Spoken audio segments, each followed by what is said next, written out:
Tom was working on new test data. It was boring and time-consuming, but it was the meat of all the work he and his team had done on the test car over the past month, so whether he liked it or not, he was collating and grouping the information for analysis. His phone beeped with a text notification. He saw the screen flash, but didn't pay attention to the sender's name. Several minutes passed before he saw a pause in the data and looked up from the monitor. He picked up his phone and looked at the notification. It was a number that was not registered in his contacts, and although the area code was local, he did not recognize the number. For a moment, he considered deleting it as spam, but then he thought he should just open it and see if it was from someone on the team whose phone number he hadn't saved yet. He clicked on the text and a message appeared on the screen. At first, he was confused. Who could have sent him a sexual image? But on his phone, there was a photo. Too explicit a photo. He read the message. "Watch attentively. You still have time. At Bradley's, 18 AU." He read it again. He thought for a moment, then chuckled slightly. It wasn't often that they got the wrong number for sex, and was about to delete the message when he looked at the picture again, and his heart stopped. He didn't notice it at first. On her left leg, so small it was invisible. The tiny mole belonged to Alice, his wife of the last 6 years. He looked at her again, in disbelief, searching for something that could disprove what he had seen with his own eyes. But the closer he looked, the more convinced he was that he was looking at a terribly incriminating photograph of his wife. He read the note again. Bradley's was a local pub, but not the one where the Alice happened. He was in the next town over. But why was Bradley's at 6 in the evening when Alice was on her way to Boston? Her team was preparing a big proposal. The presentation was scheduled for Monday afternoon. The whole team flew in today and were scheduled to meet tomorrow to finalize the proposal, and on Sunday to do a full parade run-through before the actual event. Alice was one of the leaders, so of course she was there to prepare. It was 5:15 p.m. She was scheduled to land in Boston at 4:30.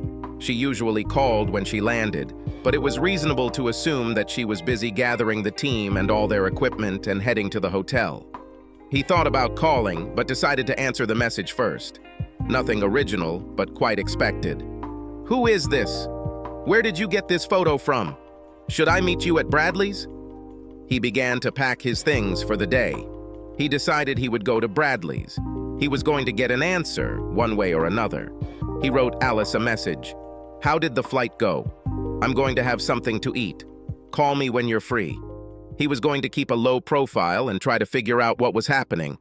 He was walking to his car when his phone beeped again. Alice, he thought, and opened the phone. The message was a response from the mysterious caller. "I'll be there, but I'm sure you'll find someone more interesting there than me." Now his head was spinning. He opened the maps on his phone and quickly walked to his car. It was a 30-minute drive to Bradley, and it was now 5:40 p.m.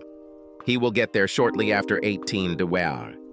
He had no idea how critical time was, so he would go straight there and hope he would get there in time for whoever the message writer thought would be of interest to him. On the way, his phone rang again. This time, it was Alice. "Crazy time with the team. I'll call you later before bed. Love you." He didn't think anything about it. Their conversation would take place later. He was more interested in the meeting at Bradley's and how the author of the message got such intimate information about his wife. His heart was beating a mile a minute when he pulled into the parking lot at 6:12 p.m. The author of the message had not given him the slightest hint as to who he was looking for, so he assumed that whoever wanted to meet him here knew him and would get in touch. But it was the comment that there was someone more interesting there that caused him the most concern. The author of the message clearly knew something that he didn't, and he felt like he was being set up, but he couldn't think of any other way to figure it out. His insides were in turmoil because of the photograph. He trusted her completely, and their sex life was great, or so he thought. But there was only one way for someone to get his wife's photo, and he was going to find out in about 5 minutes. And the thought of the finality of this answer made him afraid. He stepped inside and turned his gaze to the dim lighting. Not knowing the pub or its layout, he stepped away from the door for a moment and surveyed the surroundings. In front of it was a large dining room, and to the left of it was a bar. He walked to the bar, found a seat at the end, and sat down. The bartender had just finished filling the order of a well-dressed customer and approached Tom to take his order. He asked for a draft and turned to look at the dining area. His attention was drawn to a man who had just taken his order and was walking across the dining room floor towards a table full of smiling people. Then he saw what the poster had been hinting at. Alice was sitting at the table, accepting a drink from a well-dressed man, smiling and dressed to impress in her little black dress. And pearls. He was on autopilot. He stood up and walked over to the table where Alice was sitting. He was 2 steps away from her when she saw him. Her face turned from an open smile to a frightened look. He didn't slow down. As Tom approached the table, he grabbed the well-dressed man's hair with his left hand. He yanked back sharply, and the well-dressed man dropped his drinks and stumbled backwards, losing his balance and crying out in pain. As he pulled the man past him, he let go of his left hand and prepared to throw a right punch to the face, but realized that the man's backward movement was too fast, and he was out of range, falling on his butt before Tom could engage him. The battle. He took 1 step towards him and recognized him. "Don't get up, Pete," said Tom. "I'm serious." The previously well-dressed Pete looked up from his drink-soaked suit, lying in a crumpled heap at Tom's feet. He nodded, but didn't move or speak. Tom looked back at Alice. The whole table was silent. He recognized several people. They were all part of Alice's team and came to his house to eat and get together. Perhaps loyalty to the team trumps infidelity, he thought. Except for one person. Someone sitting in front of him at that moment was there, knew the truth, and decided to tell him. He thought about finding out who it was, but only for a moment, and then decided it wasn't worth pursuing. "I'm going home. If you expect any chance of saving our marriage, you will come home now."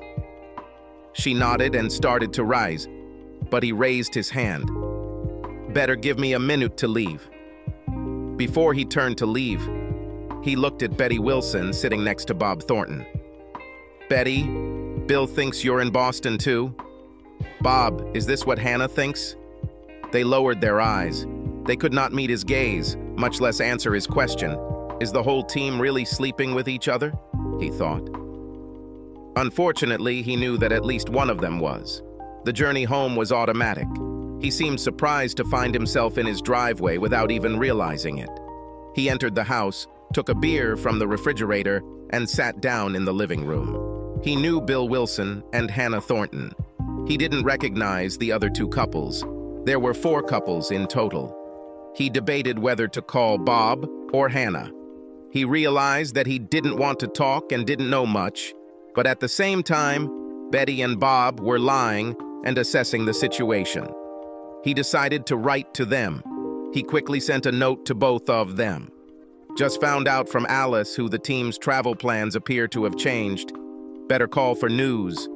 Well, now they know something happened and they can decide whether to investigate it further or not. At least his conscience was clear. About 20 minutes passed when he heard the garage door open and Alice drove into the garage. He was waiting in the living room. She walked in, still wearing her little black dress, but without her shoes or jewelry. She seemed calm as she walked into the living room and sat down opposite him on the sofa. He was silent and waited for her to begin. He knew that silence is a powerful tool in any discussion. He decided that the silence would last as long as necessary.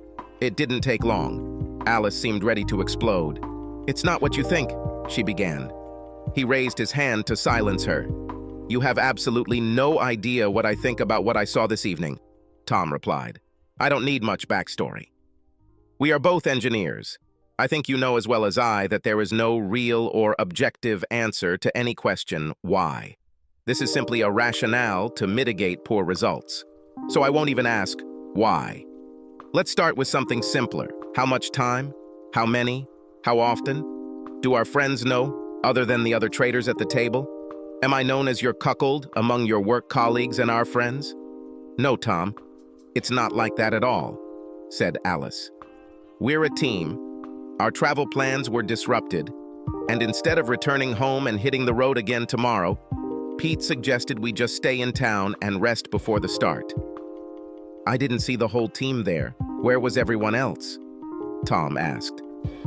When we received the message, some of the team decided to stay home one more night and meet us at the airport tomorrow, she admitted. But you decided to lie to me, he said. You looked pretty close to Pete. Is there anything going on between the star engineer and the prodigy program manager that you'd like to tell me about? Well, for starters, Pete is fine and he convinced the owners of Bradley's not to press charges, she said in a positive tone. His eyes opened wide in complete amazement at her sense of devotion. I don't care about your boyfriend.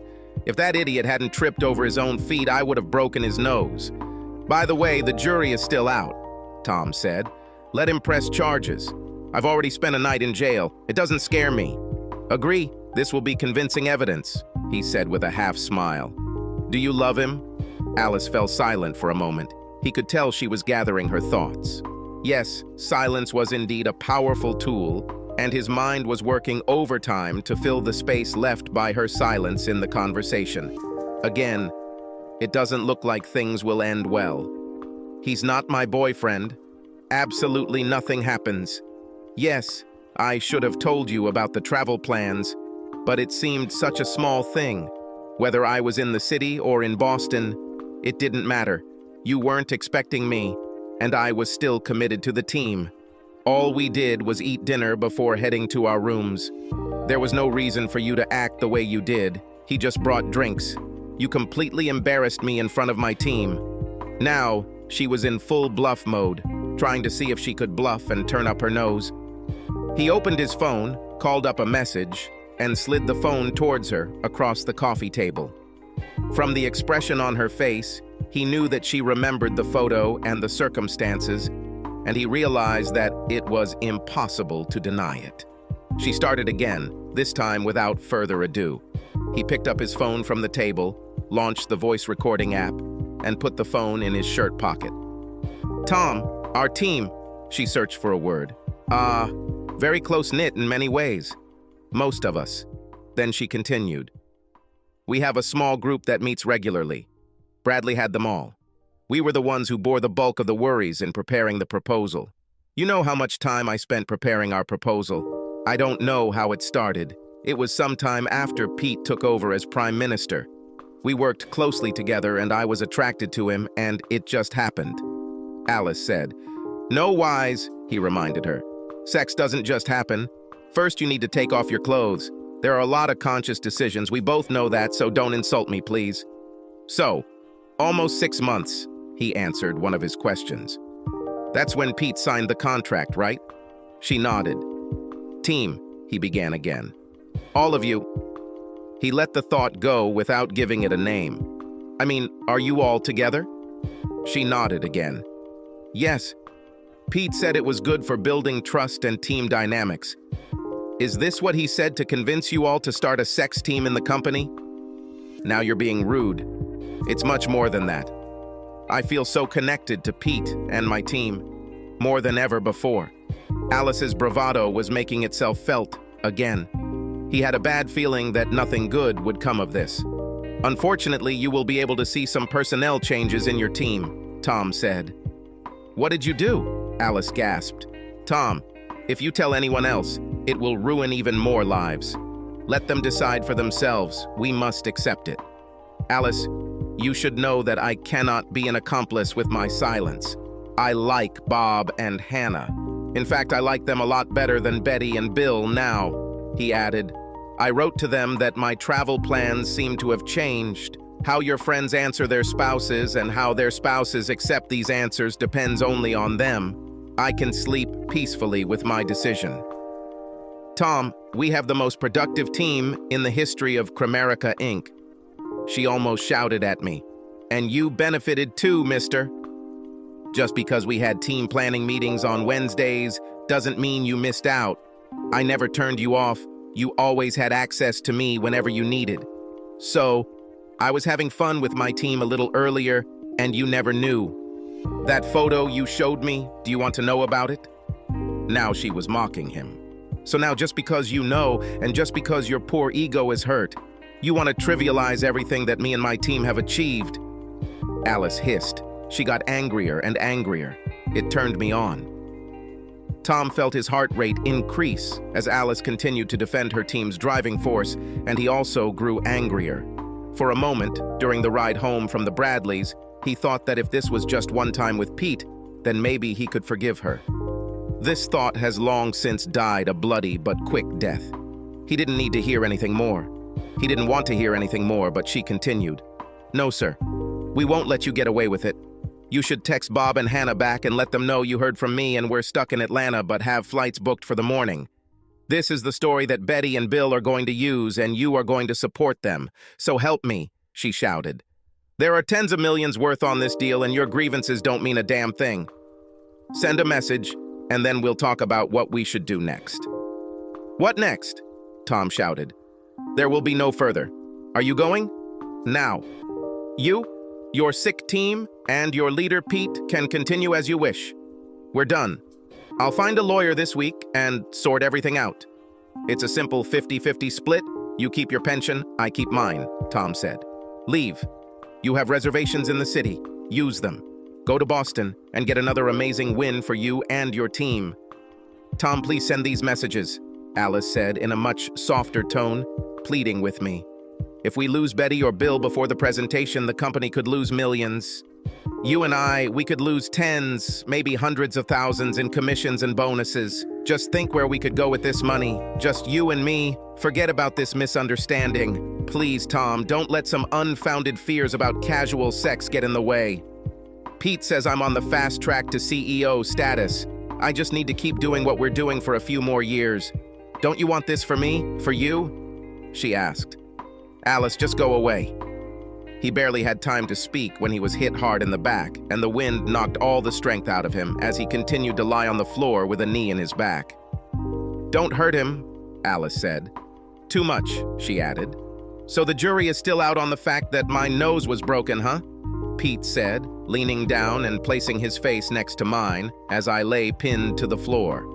"Alice there must be a transmitter," thought Tom. "Now I know whose team she's fighting for. Let's see whose nose gets broken." Pete grinned. "Take his fucking phone and type these fucking texts from him. We don't have time for this shit." Someone picked him up from the floor. Only one person. He deliberately pretended to be offended, forcing the guy behind him to use a lot of strength to pull him to his feet. This gave him some necessary information. His opponent was a weak office bastard, wheezing from the effort it took to get Tom to his feet. Tom recovered his breath after being made a punching bag and returned to the game. Unlike Pete and his team of well-groomed salesmen, Tom's team worked in the field with the 160th SOAR Detachment out of Fort Campbell, California. Oh, his group of engineers weren't anywhere near their league, but after spending time with the crews on test missions, the team was invited to work their bellies off the Pillsbury test, under the guidance of some tough guys who flew missions in airplanes, modified by his team, especially for them. If these people appeared on your doorstep, it meant that they had been sent there, and your days on Earth had come to an end. Tom and his team created the devices needed to get into hotspots and, more importantly, get out of them. Tom's team was proud that their modifications helped complete the mission and bring everyone home.